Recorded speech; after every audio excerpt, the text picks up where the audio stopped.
Hey, what's up, turtles? Krik here. Gonna be sharing another one of my tinkering DIY projects that I'm pretty happy with, honestly. And it's this archery arm guard. And if you're not really familiar, I will put it on, but it's meant to cover your arm so when you're shooting your bow, that if you have incorrect form, the string doesn't hit your arm, it's gonna hit this leather. And I never use this. I haven't really been shooting my bow that much since I bought it for a lot of reasons. But I decided when I first got my bow that I wasn't going to use or wear one of these because if you are hitting your arm, it's because of incorrect form. So I felt like if I had incorrect form, I wanted it to hurt and force me to get better.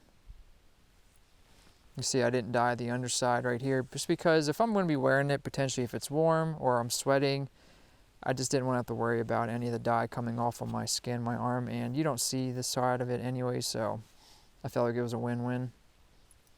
Getting back to the main side now, is I'm not a huge fan of really decorated and ornate gear in general. So I try to keep this simple. You can see I put some little bit of designs in there, just really simple. But what I tried to do with the dye, and I used the water stain, I guess it's a stain, water stain from the Professional from Tandy, is I try to give it texture in the color. And that's where I like the character from my leather to be, is in the texture and not through like really ornate designs, but through the dye and texture. And I've just experimented with this on here, and I think it turned out okay. I'm not completely satisfied with it, but on the next time I make something where I try this technique, I think it'll turn out a little bit closer to what I wanted to. But this is thick. This is probably 8-ounce leather, maybe 8-ounce veg tan leather, and the straps are thinner. I believe this is probably 4 to 5 ounce. And what I did is I used actually the Feebings alcohol dye for the straps, but I didn't really put on a super consistent coat because I wanted some texture, and maybe you could see it, maybe you can't. There is a little bit of difference in there. It might not show up on this one specifically, but also what I did with this is I oiled it as well.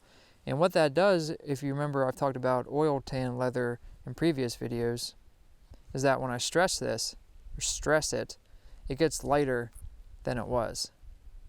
You see that when I pinch it, it's getting lighter, not just that solid. It might be solid to you, but it is getting lighter.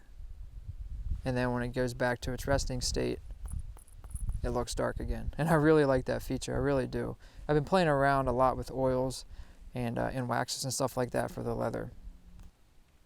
You can see there are blemishes right here or imperfections on the hide, because this is a cowhide. This is literally the skin, flesh of an animal. So you can see these imperfections, and I didn't cut this off. I didn't throw it away because it's still more than useful. And yeah, if I was making something to sell, I probably obviously wouldn't use that piece of the leather, but for my personal needs and use, I want to respect that animal as much as I can and use as much as the hide as I possibly can. And what that means sometimes that it takes me a lot longer to cut some out or plan something out on a hide because I'm not just doing what's quick and easy, that it will take me a lot longer to put a pattern on a hide or use as much as I can. But I really think that's important and something I definitely wanted to mention. This is what it starts, this is what it looks like when I start a project. It's a pale piece of veg tan leather.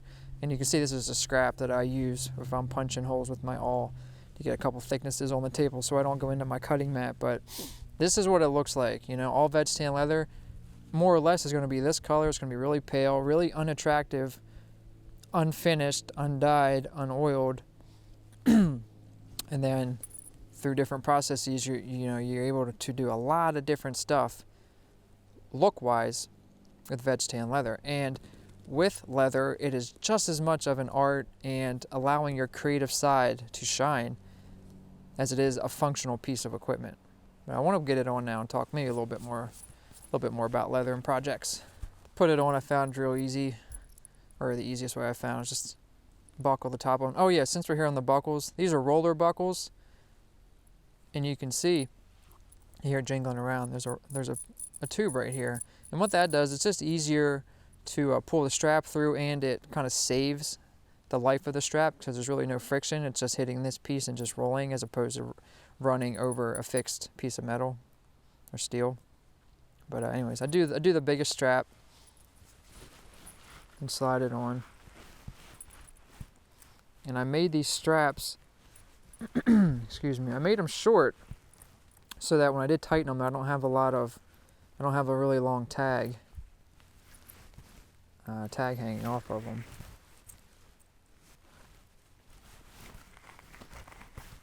Roll it on the inside of my arm, because if I'm holding the bow like such, drawing back, pulling back, if my form's incorrect, it's going to hit usually right around here, you know, and it will leave a huge mark. When that bowstring hits your arm, obviously it's going to leave a welt, a big black and blue mark and a welt.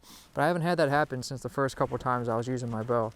But since I work with leather and I always want a reason to make something, I thought, why not make one of these? And on a side note, this is going to be part of my Ren Fair costume.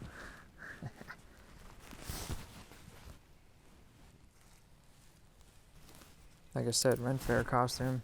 Loosen that up one more. Put it on the top of my arm. I'm like, bam, Little John. I do have a walking stick with me today too. It's really the reasons why I like showing you the projects I've made at home, and we have yet to bring you along showing you the ins and outs and my creative process and the techniques I use to make leather and other goods. But the reason I'm showing you this is to potentially give you ideas, maybe inspire you to get into making your own equipment or gear on whatever level you feel was comfortable or you could afford. Because when I started making leather, I watched a bunch of videos and I just kind of jumped into it. I didn't really have anyone to bounce ideas off of. I didn't, which I believe would have helped me figure out things sooner or potentially grown faster in my skill and ideas. So if you are starting getting into leather, and there's people that have contacted me. Some of our viewers have sent me emails asking me questions. That's great. I love sharing the knowledge I have gained and experiences. So that's why I'm showing you these projects, so that if you have any questions or potentially can give you ideas for stuff that you're making, or just inspire you to get out and use stuff you made. That's why I really like showing these projects that I've made at home and that are really cool and super functional. So if you have any questions about this or any projects in general, you're interested in getting into leather, FOSS, this is what it looks like in real person. It's going to get worn. Yeah, any questions, let me know. Hope you enjoyed the video. Let me know what you thought about this too, and the dye job, if it turned out okay, if it looks kind of weird, let me know. I'm also on the fence about that, so yeah, let me know what you thought. This is Krik with Black Owl. Later, turtles.